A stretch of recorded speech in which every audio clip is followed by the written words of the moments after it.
David, Brittany, Newberg's a relatively small town, but its school board stayed in the news for the past couple of years for some pretty controversial moves.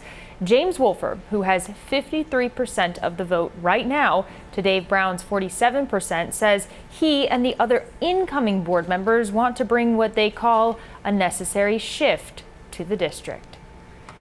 From a ban on political displays to the firing of a superintendent, a recall election, and the resignation of progressive board members, the Newberg School District has certainly dealt with quite a bit. That's part of the reason why James Wolfer said he ran for the school board. I'd love if after all this, we're just, after these few wins that, no offense, but we're not doing news articles anymore, and just get us out of the news and go back to being a normal, healthy school district that isn't making national headlines for this or that controversy. Looks like many in the community agree.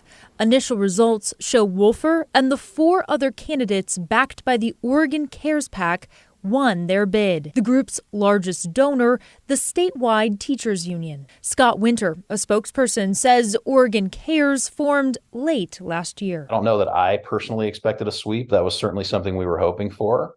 I think we figured we'd get a couple seats and we'd incrementally, help to affect some change on the Newberg School Board. Well, we'll see how they do on the school board after they've been there a while. School boards are really overrated as far as what you can get done. I also spoke with outgoing board chair Dave Brown, who is losing his seat to Wolfer, and asked whether he'd have done anything differently. I was asked that question at lunch a while back, and I said everything and nothing.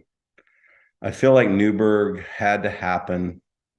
I don't know why. I feel like the Lord's got a plan, but somebody had to, throw the brick through the window and kind of get this conversation going. It's a complicated time to be a school board member. I wish these new people well. I'm not going to go down to that school board meeting and do what some of them did to me, because I don't think that's the right way to do it. Wolfer said he's ready to listen to all families whose children attend this district. The 5 of us, they've tried to paint us as the progressives or whatever, and it's really not. I'm an independent, we had a Republican, we had 3 Democrats, and all of us had just said, we probably don't agree on some things politically, but that shouldn't matter. The 5 of us could work together to return it to normalcy and return it to being about, a healthy school district that's, safe physically and emotionally for kids. Wolfer also said with several new members who are also new to elected office, they hope to get some training in to start off on the right track. The new school board will start on July 1st. David? Just wanting to get back to normal, they say. Thank you, Alma.